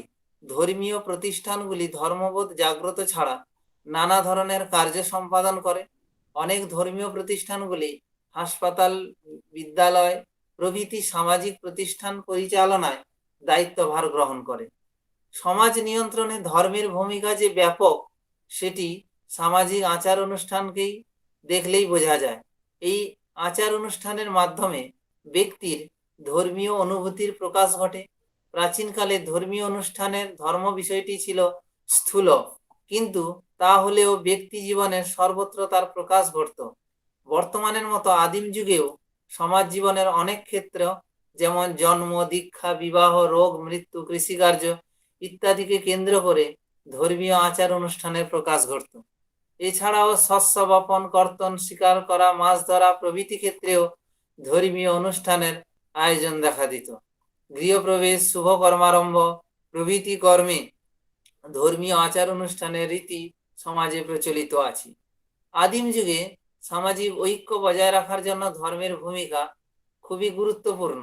সর্বপল্লী রাধাকৃষ্ণন এ বিষয়ে বলেছেন যে আধ্যাত্মিক মূল্যের প্রতি শ্রদ্ধা, সত্তা ও সুন্দরের প্রতি অনুরাগ, সততা, ন্যায়পরায়ণতা, অনুকম্পা, অত্যাচারিতদের প্রতি সহানুভূতি এবং মানুষের ভ্রাতৃত্বে বিশ্বাস হলো এই সকল গুণগুলি যেগুলি বর্তমান সভ্যতাকে রক্ষা করে। ধর্ম মানুষের চরিত্রকে প্রভাবিত করে, সামাজিক জীবনকে সুদৃঢ় করে, ব্যক্তির মনে সামাজিক মূল্যবোধ সঞ্চারিত করে। ধর্ম কেবলমাত্র সম্প্রদায়ভুক্ত ব্যক্তির প্রতি নয়, বিশ্বের সমস্ত মানুষের প্রতি প্রীতি ও শুভেচ্ছার ভাব জাগরিত করে। মার্ক্সবাদীরা মনে করেন যে ধর্মকে হাতিয়ার করে সমাজের এক শ্রেণী অপর শ্রেণীর উপর শোষণ চালিয়ে যেতে থাকে, এমনকি দমন নীতিও চলে। তবে এ থেকে এই অঙ্গীকার করা যায় না যে ধর্ম সর্বদা অবনতির দিকে ঠেলে দিয়েছে। অনেক ক্ষেত্রে সামাজিক উন্নতি, সংস্কার, বিপ্লব এসব কিন্তু ধর্মের দ্বারাই সম্ভব হয়েছে। অনেক অর্থনৈতিক আন্দোলনের মূলে এই ধর্মই বর্তমান। অনেক সময় এই ধর্মই অত্যাচার, অনাচারের হাত থেকে মানুষকে রক্ষা করেছে। তাছাড়া এই ধর্মই সামাজিক মঙ্গল কর্মের উদ্দীপক।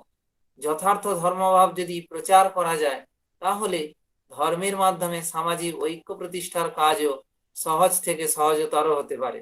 অনেক মনীষী বিশ্ব ঐক্য ও বিশ্ব শান্তি প্রতিষ্ঠার জন্য যথার্থ ধর্ম প্রচারের প্রয়োজনীয়তাকে স্বীকার করে নিয়েছেন। অনেক সময় আমরা ধারণা করি ধর্ম মানুষের পারস্পরিক সম্পর্কের মধ্যে বৈষম্য সৃষ্টি করে ভেদাভেদ আনয়ন করে, মানুষের ক্ষুদ্র স্বার্থ বুদ্ধির দ্বারা প্রণোদিত হয়ে জনকল্যাণের আদর্শ লাভের পথে বাধার সঞ্চার করে। কিন্তু আমাদের মনে রাখা দরকার যে ধর্ম সমাজ জীবনে এই ভূমিকা গ্রহণ করে তা ধর্মের বিকৃতি স্বরূপ। ধর্মান্ধতাই সাম্প্রদায়িক বিদ্বেষ সৃষ্টি করে, সামাজিক ঐক্যের বন্ধনকে শিথিল করে। যথার্থ ধর্মভাব তা করে না। যথার্থ ধর্মভাব মানুষকে সমাজ কল্যাণমূলক কাজে আত্মনিয়োগের জন্য প্রেরণা দেয়। স্বামী বিবেকানন্দের মতে জীব সেবাই হচ্ছে ঈশ্বর সেবা। যথার্থ ধর্মভাব মানুষকে সংযত করে, সহনশীল করে, মানুষের অর্থনৈতিক শক্তি যোগায় এবং একে অপরের সঙ্গে সম্প্রীতির সূত্রে আবদ্ধ করে, সামাজিক ঐক্যাদর্শ রক্ষায় প্রণোদিত করে। বস্তুত যা কিছু সুন্দর ও শ্রেয় তার প্রতি অনুরাগ আসলে ধর্ম সম্পর্কীয় অনুরাগ। ধর্ম নৈতিকতার অন্যতম উৎস। মহান ধর্ম মাত্রই কোনটা ভালো কোনটা মন্দ সেটা তা সম্পূর্ণ পরিস্ফুটভাবে শিক্ষা দিয়ে থাকে। বর্তমানে যেসব সমাজ কল্যাণমূলক, জনকল্যাণমূলক কাজ আমরা দেখি, তার মূলে ধর্মের মনোভাব অনেক সময় বর্তমান থাকে।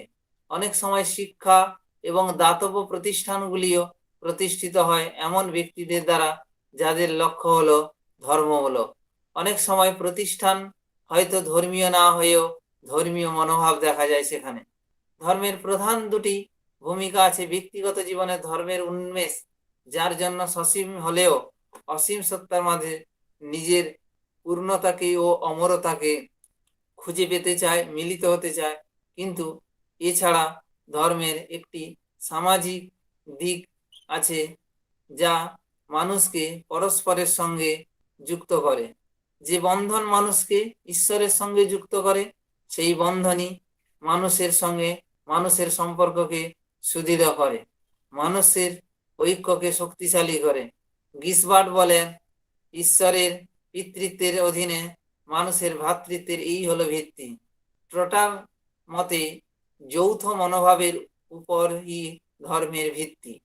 ধর্ম সমষ্টিগত অনুভূতির প্রকাশ। তার মতে ব্যক্তি যদি পরস্পরের বন্ধন থেকে বিচ্ছিন্ন হয়ে বসবাস করে, তাহলে তাদের মধ্যে একটা অসম্পূর্ণতা বোধ জাগে। সেই কারণে ধর্মীয় গোষ্ঠী গঠন করে তারা। ধর্মের প্রধান কাজ হলো সামাজিক ঐক্যকে সুদৃঢ় করে তোলা। তাছাড়া ধর্ম বিভিন্ন ধর্মীয় প্রতিষ্ঠানের মাধ্যমে মানুষের সংযোগ সাধন করে এবং তাদের পরস্পরে বন্ধু করে তোলে। গির্জা বা অন্যান্য উপাসনালয়ে বিভিন্ন ব্যক্তি উপাসনা বা ধর্মীয় আচার অনুষ্ঠানের জন্য সকলে সমবেত হয়। অনেক সময় এই সকল প্রতিষ্ঠান গরিব দুঃখীদের অর্থ সংগ্রহ করে এবং অন্যান্য জনকল্যাণমূলক কার্য সম্পাদন করে থাকে, বা শিক্ষা বা আমোদ প্রমোদের নানা রকম অনুষ্ঠান আয়োজন করে। সকল সময় এইসব কাজ করে পুরোপুরি যে ধর্ম সম্পর্কীয় তা কিন্তু নয়। ধর্মাদর্শই প্রত্যক্ষভাবে সফল কাজে প্রেরণা দান করে। সামাজিক ব্যক্তিরা সমবেতভাবে ধর্মীয় অনুষ্ঠান সম্পাদন করে। এই মিলিত ধর্ম অনুষ্ঠানের মাধ্যমে সমাজস্থ ব্যক্তিদের সাধারণ অনুভূতি ও বিশ্বাসের প্রকাশ ঘটে, যা গোষ্ঠীর আদর্শের সঙ্গে যাতে ব্যক্তিগত আচরণের সঙ্গতি রক্ষা হয়। ধর্ম ব্যক্তিকে প্রেরণা যোগায় এবং ব্যক্তিকে ক্ষুদ্র স্বার্থের ঊর্ধ্বে উঠে সমাজস্থ ব্যক্তিদের সঙ্গে একাত্মতা অনুভব করতে প্রণোদিত করে। ধর্মীয় গোষ্ঠীর অন্তর্ভুক্ত নয় সভ্যদের মধ্যে একই অবস্থায় একই ধরনের অনুভূতিও দেখা যায়।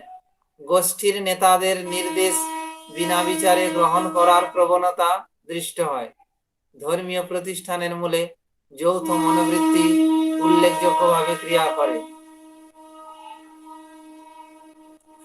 ম্যাকডুগালের মতে ধর্ম সম্পর্কীয় গোষ্ঠীর মধ্যে ঐক্য ও সংহতি বেশ উল্লেখযোগ্যভাবে পরিলক্ষিত হয়।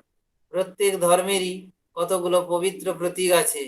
এই পবিত্র প্রতীক সমাজস্থ কিছু ব্যক্তির মনে মূল্যবোধের সঞ্চার করে, যার ফলে সেই ব্যক্তির মধ্যে ঐক্যবোধ জাগ্রত হয়। ধর্ম সামাজিক নিয়ন্ত্রণের মাধ্যম রূপেও সামাজিক ঐক্যকে সুদৃঢ় করে। ধর্ম নির্দেশ করে যে সৎ কাজের জন্য পুরস্কৃত হবে এবং অসৎ কাজের জন্য শাস্তি পাবে। অনেক আচরণই যে শুধু সমাজের বিরুদ্ধে তা নয়, ঈশ্বরের বিরুদ্ধে আচরণ। এই কথা বলে ধর্ম ব্যক্তিকে পাপ কার্য থেকে বিরত করতে চায়। ধর্ম বলে অনেক সামাজিক আচরণ ঈশ্বর অনুমোদিত।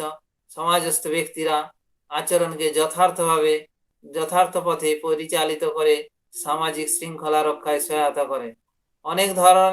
অনেকের ধারণা ধর্ম ব্যক্তি ও সমাজের মধ্যে বিভেদ সৃষ্টি করে, সমাজ জীবনকে উপেক্ষা করে, ব্যক্তি জীবনের উপর গুরুত্ব আরোপ করে। ব্যক্তিগত উন্নতির উপর অত্যধিক মনোসংযোগ করার ফলে সামাজিক চেতনা এবং কল্যাণের দিকটি অবহেলা করা হয়। তাছাড়া ব্যক্তির আচার অনুষ্ঠান পালনের উপর ধর্ম এতখানি গুরুত্ব আরোপ করে যে ব্যক্তির আধ্যাত্মিক শক্তির বিকাশের দিক হয়ে পড়ে গৌণ। ধর্মের মধ্যে সর্বব্যাপক আদর্শের কথা যাই হোক না কেন, প্রতিটি ধর্মের একটি স্থানীয় বৈশিষ্ট্য এবং বিশেষ রূপ আছে, যার জন্য ধর্মের অস্তিত্ব মানুষের সঙ্গে মানুষের সংযোগ সাধনের পথে অনেক সময় অন্তরায় সৃষ্টি করে। বিভিন্ন ধর্মের বাহ্যিক প্রকাশভঙ্গির মধ্যে যতই পার্থক্য থাক না কেন, ধর্মের মূল তাৎপর্যটুকু উপলব্ধি করতে পারলেই বোঝা যাবে যে সংযোগকারী এবং সংহতি শক্তি হিসেবে ধর্ম মোটেই অনুপযোগী নয়। প্রতিটি ধর্মের মূল লক্ষ্য হলো এক পরম সত্তার উপলব্ধি।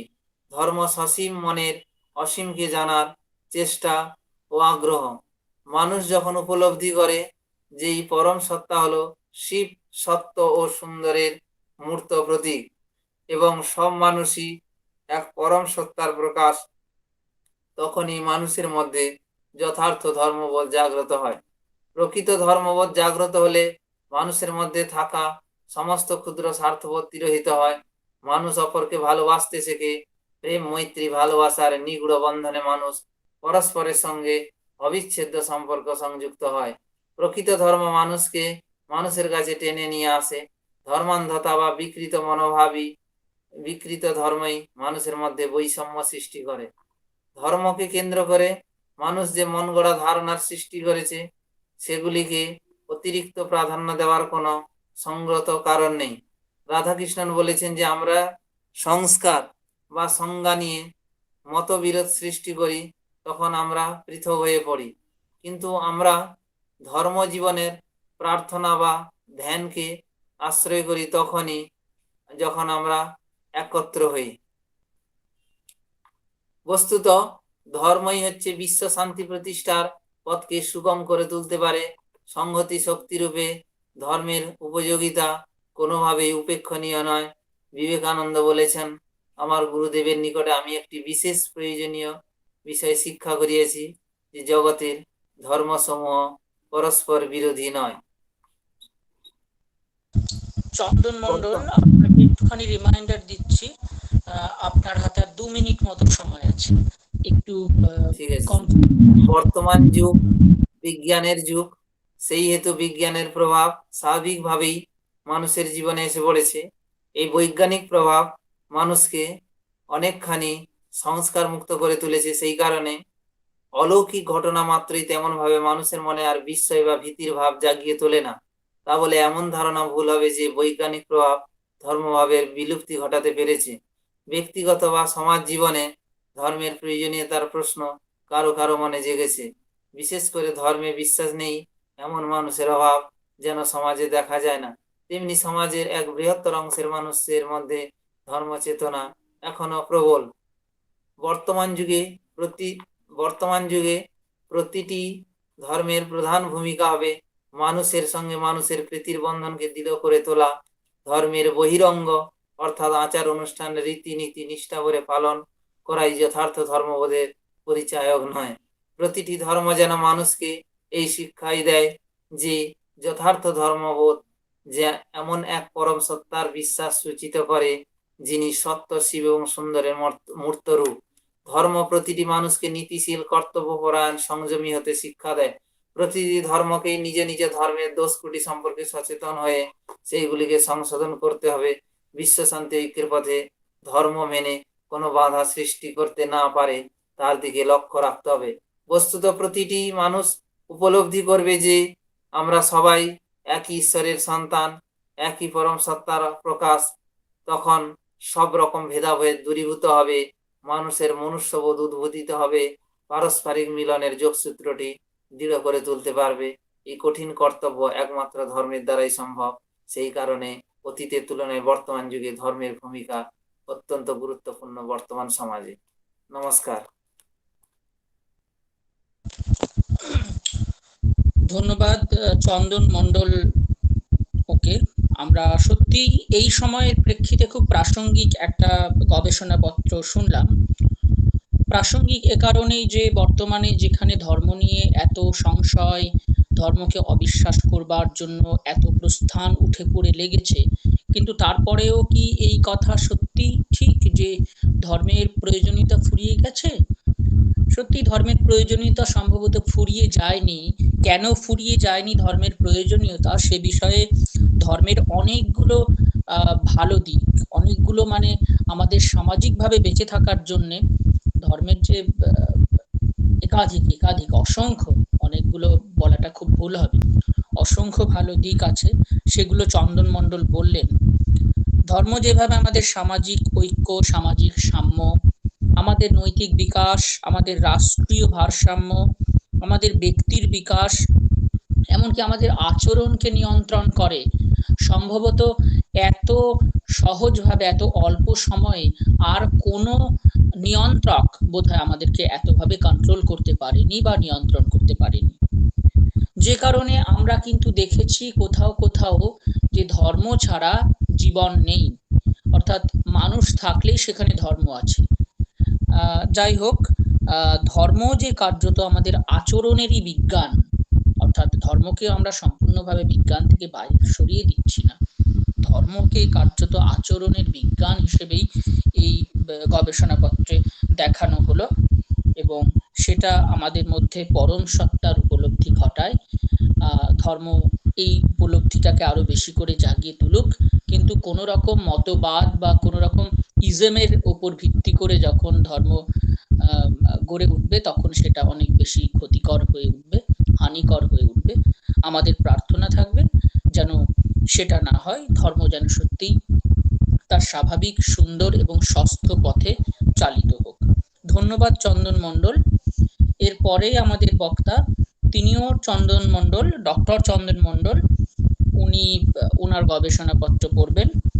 ওনার গবেষণার বিষয় রাজধর্ম অথর্ববেদ। চন্দন মণ্ডল আছেন?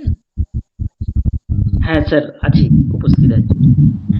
ডক্টর চন্দন মণ্ডল, আপনি আপনার পত্র শুরু করবেন।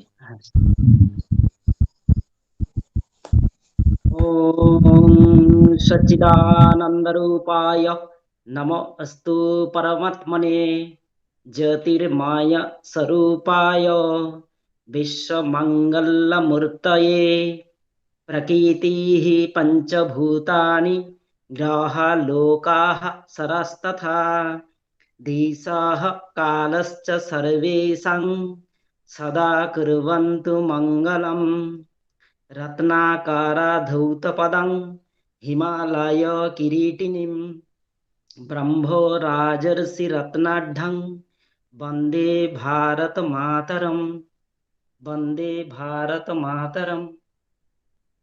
সর্বেভ্যো নমো নমঃ। আজকের যে আন্তর্জাতিক দ্বিভাষিক যে আলোচনা চক্র, এই আলোচনা চক্রে উপস্থিত সকল পণ্ডিত বর্গ, গুরুকুল বর্গ, সকলকে আমার প্রাক শারদীয়ার নমস্কার, শুভেচ্ছা। আজকের যে আলোচনা চক্র, এই আলোচনা চক্রের আমার বিষয় রাজধর্ম ও অথর্ববেদ। এই আলোচনা চক্রে আমার যা ক্ষুদ্রমতি, এই ক্ষুদ্রমতির সহযোগে আমি আমার বিষয় উপস্থাপন করব। এই বিষয়ে আমরা যে রাজধর্ম এবং অথর্ববেদ, যা রাজধর্ম পেয়েছি অথর্ববেদে, আমরা দেখি যে বেদে ভারতীয় সভ্যতা এবং সংস্কৃতির ইতিহাসে স্মৃতিশাস্ত্র কিংবা ধর্মশাস্ত্রের প্রতিষ্ঠা অসামান্য। আমরা দেখেছি বেদকে বলেছি শ্রুতি, এবং মনু প্রভৃতি যে ঋষিগণ, ওনাদের প্রণীত ধর্মশাস্ত্রকে বলা হয়েছে স্মৃতি। অতএব বেদমূলক বিধি স্মৃতির মাধ্যমেই প্রকাশিত হয় বলে এর নাম হয়েছে স্মৃতি। তাই আমরা পেয়েছি শ্রুতিস্তু বেদ বিজ্ঞেয় ধর্মশাস্ত্রং তু বৈ স্মৃতি। বেদ প্রতিষ্ঠ যে হিন্দু সমাজে ধর্মের আদর্শ ও প্রেরণাই তাকে এক অখণ্ড তাৎপর্য দিয়েছে। শ্রুতি স্মৃতির অনুশাসন মেনে ভারতীয় সংস্কৃতি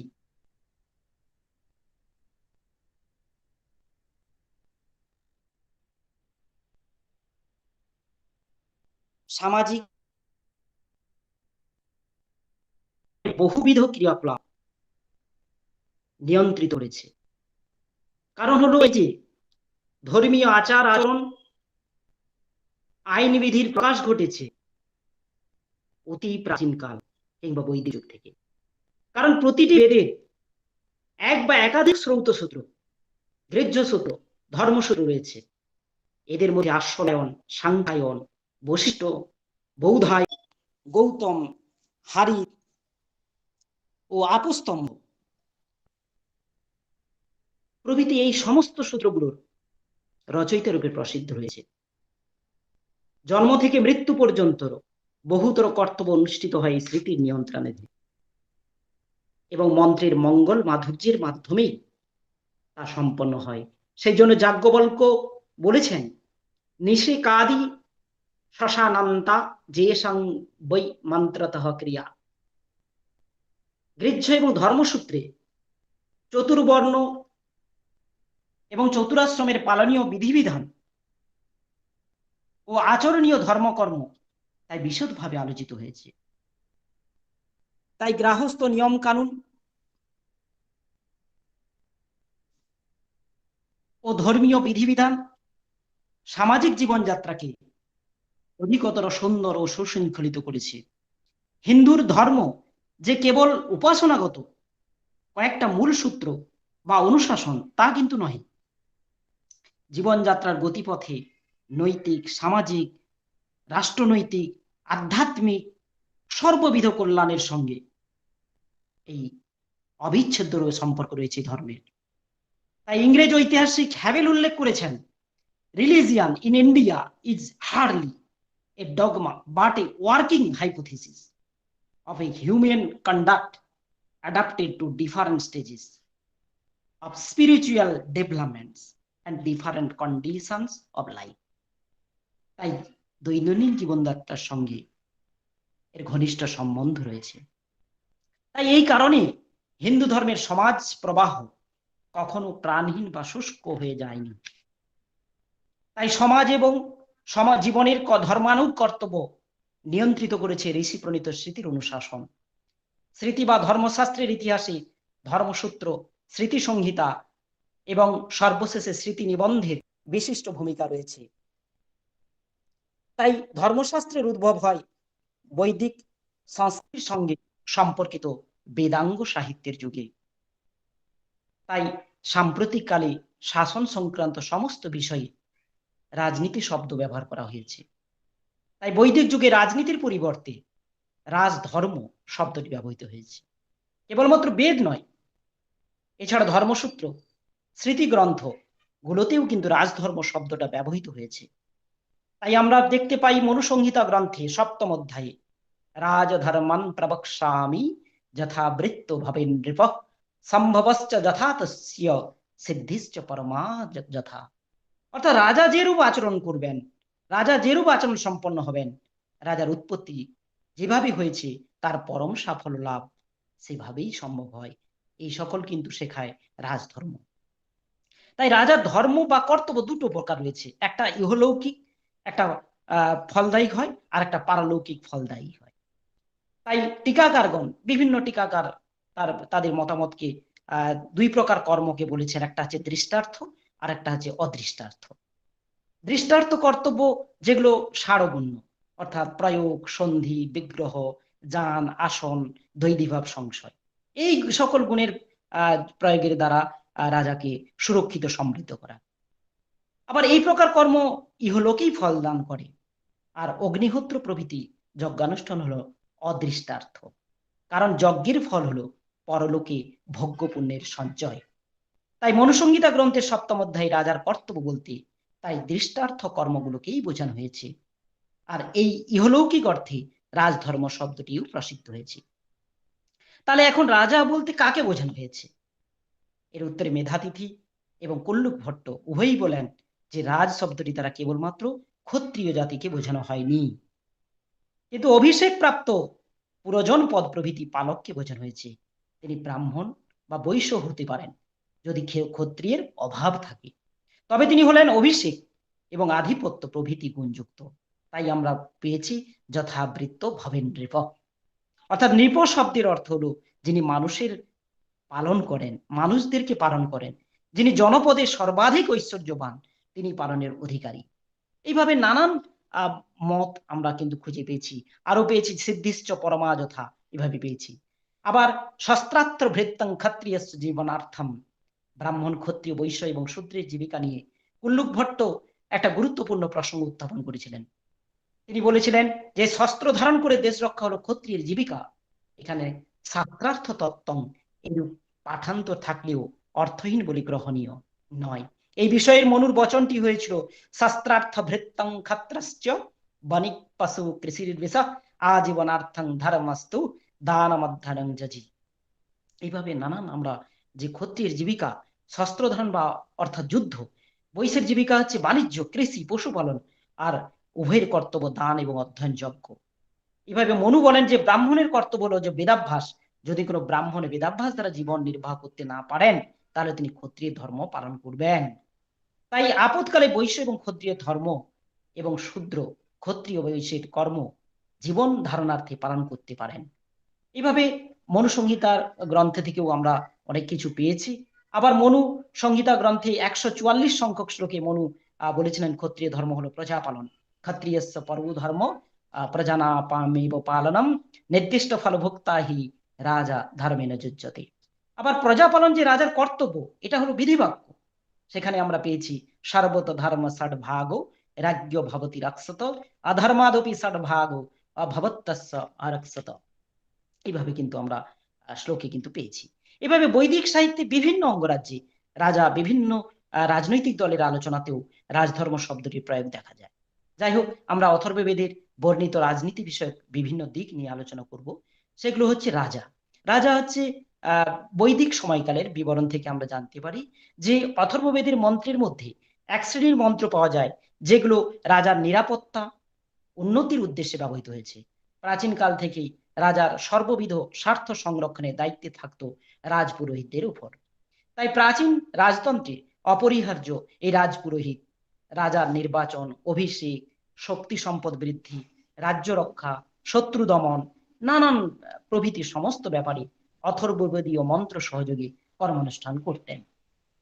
আবার আমরা পেয়েছি যেমন যে ক্ষিপ্র ইন্দ্রের বীরকর্ম সফল, সেখানে বজ্রযুক্ত ইন্দ্র প্রসিদ্ধ বীরকর্ম করেছিল যে সে বৃত্রাসুরকে বিনাশ করেছে এবং বৃত্রাসুরের নিরুদ্ধ জল নিঃসারিত করেছে।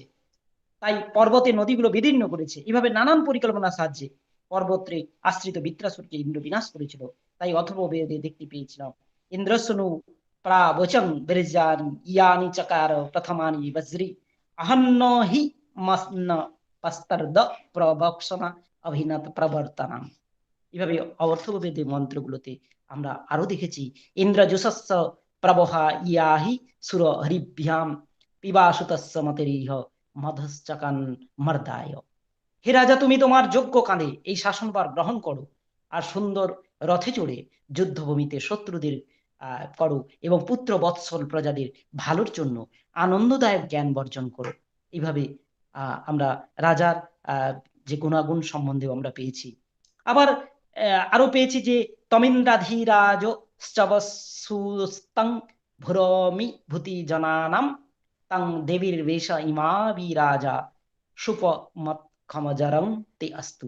অথবা দেখতে পেয়েছি হে বলছি হে রাজাধিরাজ, পরমেশ্বরের কৃপায় তুমি জনগণের রাজা হয়েছো। তুমি দৈব জ্ঞান দ্বারা প্রভাবিত হয়ে প্রজাদের উন্নতিকারক হও, যাতে আমাদের দেশ ধ্বংস না হয়ে পড়ে। আবার পেয়েছি প্রজাহিতাকাঙ্ক্ষী রাজা, যিনি দার্শনিক, যিনি ডাকাত, আক্রমণকারী, দেশের ভূমিতে বিচরণকারী এবং দেশদ্রোহীদের ধ্বংসকারী সমস্ত উপনিবেশগুলিতে এগুলিতে বহাল রাখা প্রয়োজন। সেখানেও অথর্ববেদে দিয়েছি শাস্তি দা বিংসাং পত্তির বেত্রাহা বিমৃধবসি বৃষেন্দ্রপুর এতু ন সমপা অভয়ং তকরহ। আবার অথর্ববেদে আরেক প্রকার প্রজারই রাজা যে নির্বাচন করত সে বিষয়েও আমরা মন্ত্র একটা পেয়েছি। তাং বিষ বৃণতাং রাজ্যায় তামিয়া প্রদিশ পচং দেবী বাসমন রাষ্ট্রস্য ককুর্দিশ্রয়স্য ততো ন উগ্র বিভোজা বসুনি। বলছে রাজাকে সমস্ত প্রজারই নির্বাচন করতেন। আর ব্রাহ্মণ, ক্ষত্রিয়, বৈশ্য, শূদ্র, এই যে 5টি সমিতি নির্বাচিত হওয়ার পর তুমি রাষ্ট্রনেতা হয়েছ, দেশের প্রধান হয়েছ, এই দেশে বাস করো, প্রজাদের মধ্যে সম্পত্তির সাম্যতাও তোমাকে রক্ষা করতে হবে। এভাবে আমরা পেয়েছি অথর্ববেদে অচ্ছত্তাং জন্তু হবিন সজাতা অগ্নির্দব অজির সংচরাতই জায়াহ পুত্রাহ সুমনস ভবন্তু বহিং বলি প্রশস্যা উগ্রহ। যে রাজাকে প্রজারা নির্বাচন করতেন, তার প্রজারা আশাও করত যে রাজা দীর্ঘদিন পর্যন্ত সিংহাসনে বসুন এবং রাজত্ব করুন। রাজা কিভাবে প্রজাদের মধ্যে দীর্ঘকাল বহাল থাকবেন সে বিষয়ে অথর্ববেদে স্পষ্ট ধারণা পাওয়া যায়, যে প্রজারা প্রার্থনা করত যেন রাজা দেবরাজ ইন্দ্রের ন্যায় সিংহাসনে দীর্ঘস্থানে থাকুক আর রাজ্য শাসন করুক। এভাবে নানান দিক আমরা কিন্তু পেয়েছি রাজার সম্বন্ধে। আবার পেয়েছি সভা সমিতি, যে রাজার স্বৈরতান্ত্রিক ক্ষমতাকে প্রতিহত করতে, তারা রাজাকে শাসন কার্যে সহায়তা করতে সভা কিংবা সমিতি গঠন করা হয়েছিল। সভা জ্ঞানী গুণী ব্যক্তিবর্গ দ্বারা, সমিতি সাধারণ জনগণ দ্বারা গঠিত হতো। সভা ও সমিতিতে বিভিন্ন বিষয়ের বিচার হতো। সেখানে যে ধীবানু রথকারাহা কারমারা যে মনীষিন উপতীর্ণা পারনামজ্ঞাং তাং সর্বান তৃণ্ণ ভীত জনান, মানে একবার নির্বাচিত হওয়ার পর সত্ত্বেও ধর্মবিরোধ শাসন করার কারণে বিদ্বান ব্যক্তিবর্গ তথা প্রজাদের দ্বারা বিদ্রোহের কারণে রাজাকে পদচ্যুত করার ব্যবস্থাও ছিল। তাই অথর্ববেদে আমরা সভার জন্য একটা নরিষ্ঠা শব্দের প্রয়োগ করা হয়েছে। তাই সেখানে সায়নাচার্য নরিষ্ঠা শব্দের ব্যাখ্যা এই প্রকারে করেছিলেন, যেখানে সংখ্যাগরিষ্ঠ জনসাধারণ একত্রিত হয়ে একই মতবাদদের তার বিরোধিতা করা কারোর জন্যই উচিত নয়, কেননা ইহা একটুখানি ন্যায়ের পক্ষে বিচার করা সম্পন্ন হবে। চন্দন বাবু, একটুখানি বিব্রত করছি আপনাকে, আর 2 মিনিট মতো সময় আছে, এর মধ্যে একটু কনক্লুশন করার চেষ্টা করবেন। আচ্ছা, এই সভা সমিতির সঙ্গে সঙ্গে সংগঠন ছিল, রাষ্ট্র রক্ষা ছিল। আবার যেমন রাষ্ট্র রক্ষাতে আমরা পেয়েছি যে রাজ্যের আভ্যন্তরীণ কাঠামোর সঙ্গে সঙ্গে যে বহিরাগত শত্রুদের আক্রমণ থেকে কিভাবে রক্ষা পাওয়া যাবে, তার জন্যও কিন্তু কিভাবে যুদ্ধনীতি অবলম্বন করতে হবে সে বিষয়ে অথর্ববেদে আলোকপাত করে। আমরা অথর্ববেদে পেয়েছি যেমন একজন ব্যক্তিদের দ্বারা কামনা করা হয়েছে যে যুদ্ধে আমার তেজ প্রকাশিত হোক, যার দ্বারা শত্রু সেনাদেরকে করা যায় এবং চারিদিক থেকে সেনাদল আমাকেই আক্রমণ করুক আর আমার আশপাশেই থাকুক। এইভাবে অথর্ববেদে দিয়েছে আয়োগমন পার্না মনির বলে বালেনা পামরিনা সপ্তান ওজো দেবানন্তয় ওষুধীনাং ব্রচসা মা জিন্মত্ত প্রয়াবান। এভাবে আমরা কিন্তু পেয়েছি। আবার রাজ্য করের প্রতি নিষ্ঠা, যে রাজা অথর্ববেদের সমসাময়িক সমাজ ব্যবস্থায় আয়ের 16% কর প্রদানের রীতি ছিল। রাজ্যসভার সদস্যগণ অর্থাৎ তাদের কর আদায়ের কাজে নিযুক্ত ছিলেন এবং প্রজাদের দ্বারা প্রাপ্ত কর তার রক্ষার জন্য ব্যবহৃত হতো। এভাবে কিন্তু আমরা রাজ্য করের প্রতি নিষ্ঠা পেয়েছি। আবার দেশপ্রেম তথা দেশ সেবা, অথর্ববেদের যে অন্যান্য বেদের তুলনায় অধিক পরিমাণে জনপ্রিয় বেদ ছিল, তার অন্যবিধ কারণ অনুমান করা যায়। যেখানে মানব হিতৈষণার পরিচয় মেলে, যেখানে চিকিৎসা, তন্ত্র, আয়ুর্বেদ শাস্ত্রের ইতিহাসে অথর্ববেদের অবদান ছিল বিশেষ উল্লেখযোগ্য। তাই ভারতীয় জাদুবিদ্যার মূল অথর্ববেদের ভিতরেই খুঁজে পাওয়া গেছে। এদিকে আচরণীয় দৈনন্দিন জীবনে ছোটখাটো আপদ বিপদ, এগুলো সুখ দুঃখ, সুখ শান্তি, এগুলো সব বীর্যসূত্রের মধ্যে, এগুলোর মধ্যেই আমরা কিন্তু পেয়েছি। এভাবে আমরা ভূমি সূক্তে দ্বাদশ মন্ত্রে ঋষি কবির নিঃসংকোচে একটা স্বীকারোক্তি পেয়েছি, যাত্তে মধ্যং পৃথিবী যাচ্চ নাম্মং জান্ত ঊর্জস্তবং সংবভুবু তাশুনো ধেয়হনি ন পবস্য মাতা ভূমি পুত্র অহং পৃথিব্যা পারেজন্য পিতা সৌন পিপর্তু। স্বয়ং ধনুর্ধারী ও মাতৃ রক্ষার জন্য সর্বদা তৎপর থাকতো। তাই এই কাজের জন্য তারা সোম, বরুণ, মহাদেব, মৃত্যু, ইন্দ্রের সাহায্য কামনা করত। এইভাবে উপযুক্ত বিষয় আলোচনা করে বলা যেতে পারে যে অথর্ববেদের সমসাময়িক সমাজ ব্যবস্থা, রাষ্ট্র ব্যবস্থা উন্নত মানের ছিল। সেই সঙ্গে রাষ্ট্র কাঠামোই রাজতন্ত্র প্রজাতন্ত্রের উপর নির্ভরশীল ছিল, কিংবা উভয়ের পরিপূরকও ছিল। কারণ সেখানে রাজাকে নির্বাচন করা হতো প্রজাদেরই প্রতিনিধিত্ব করার জন্য। এই জন্য সভা সমিতি এই দুইয়ের ভূমিকা ছিল গুরুত্বপূর্ণ। তাই রাজতন্ত্রের নিরবকুর প্রয়াসে সমাজ ব্যবস্থা চলত। প্রজারা তাদের রাষ্ট্রের উন্নতির জন্য রাজাকে পূর্ণ সহায়তা করত। যুদ্ধে বিজয়ী হওয়ার জন্য রাজাকে প্রজারা যথাসাধ্য সাহায্য করত। তাই এখানে প্রজাদের উচ্চ মর্যাদার এবং দেশভক্তির পরিচয় দৃষ্টিগোচর হয়, যা নিঃস্বার্থতা, পবিত্র ভাবনা দ্বারা পরিপুষ্ট ছিল। এছাড়াও আমরা এই কথা বলতে পারি যে সমস্ত বিশ্বের বিবিধ রাষ্ট্রের বর্তমান শাসন ব্যবস্থার বীজ বৈদিক সাহিত্যে বহন করে এনেছে, যা কালানুক্রমে ভিন্ন রূপে বিকশিত হয়েছে, পরিবর্তিত হয়েছে, বর্তমান সমাজ ব্যবস্থা এবং রাষ্ট্র ব্যবস্থার সৃষ্টি হয়েছে। এই বলে সকলকে নমস্কার। সর্বেই ভবন্তু সুখিনঃ, সর্বেই সন্তু নিরাময়া, সর্বেই ভদ্রাণি পশ্যন্তু, মা কশ্চিৎ দুঃখভাগ্ ভবেৎ। ওং শান্তি, ওং শান্তি। নমস্কার। ধন্যবাদ ডক্টর চন্দন মণ্ডল মহাশয়কে। আহ, এই পত্রটিও, এই গবেষণা পত্রটিও বিশেষভাবে প্রাসঙ্গিক এই কারণেই যে বর্তমান সময়ে আমরা যাকে বলছি রাজনীতি, অথর্ববেদে সেইটি ছিল রাজধর্ম। ধর্ম এবং নীতি, এই দুটো শব্দ কোথাও একটা জায়গায় নীতিগতভাবে বেশ বিরোধী অবস্থানেই থাকে। আর এ কারণেই সম্ভবত যেটা আজ থেকে কয়েক হাজার বছর আগে রাজধর্ম ছিল, সেটা আজ যখন রাজনীতিতে রূপান্তরিত হয়েছে, তখন আমরা তার অনেকটাই অদল বদল লক্ষ্য করছি।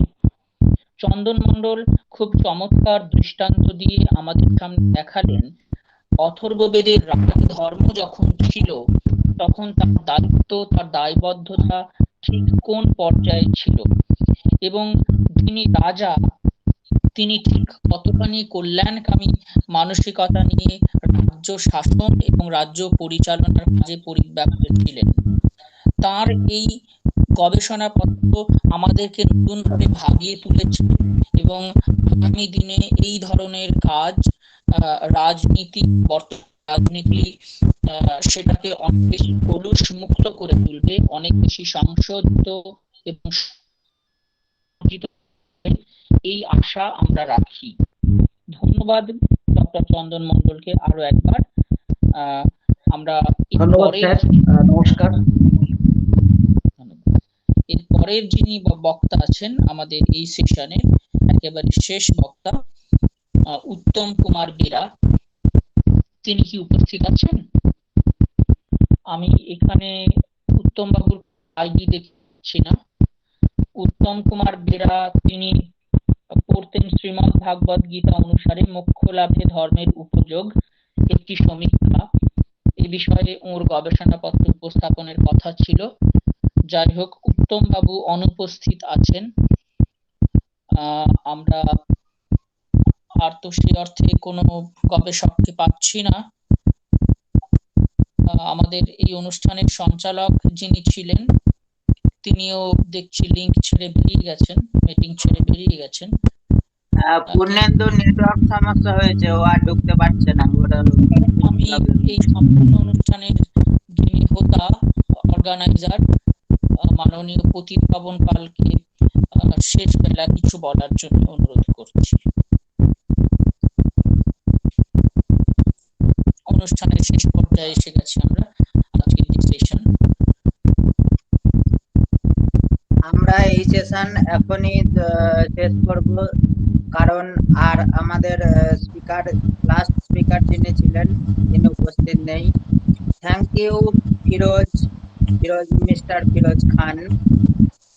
ফিরোজ আমারই ক্লাসমেট, যাদবপুর বিশ্ববিদ্যালয়ে বাংলা বিভাগের, যখন আমরা মাস্টার ডিগ্রি পড়তাম। তারপর থেকে ফিরোজ আর আমার পথ প্রায় খানিকটা আলাদা বলা যেতে পারে, তার কারণ দুইজন দুই সাবজেক্টে আলাদা আলাদা ভাবে হচ্ছে ক্ষেত্র পছন্দ করে দুই দিকে হচ্ছে এগিয়ে চলেছি। তারপরে আমি ঢুকে গেলাম ভাষা বিজ্ঞানে, ফিরোজ বাংলাতেই থাকলো। তারপরে ফিরোজের যাত্রা বিশ্বভারতী হয়ে আবার পুনরায় যাদবপুরে প্রত্যাবর্তন, পিএইচডি। আমরা আবার একই বিশ্ববিদ্যালয়ে রয়েছি, যদিও হচ্ছে একই ডিপার্টমেন্টে নেই,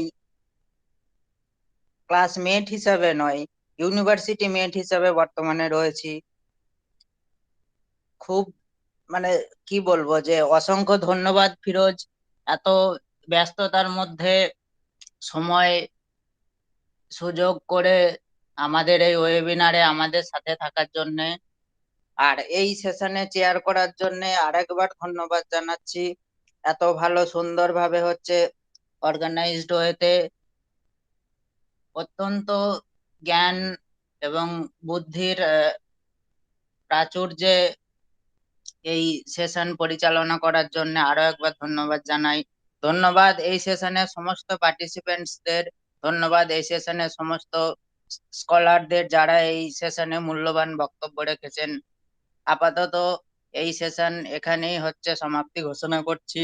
পরবর্তী দিনে আরো দুদিন আমাদের ওয়েবিনার রয়েছে, সেখানেও প্রতিদিনই 3টি করে প্যারালাল সেশন এবং 1টি করে ইনভাইটেড স্পিকার সেশন রয়েছে। আপনারা নির্দিষ্ট সময়ে সেখানে জয়েন করবেন, পছন্দ মতো সেশন সিলেক্ট করবেন এবং সেখানে উপস্থিত থাকবেন। ধন্যবাদ, শুভরাত্রি। আজ এখানেই এই সেশন টার্মিনেট করা। ধন্যবাদ।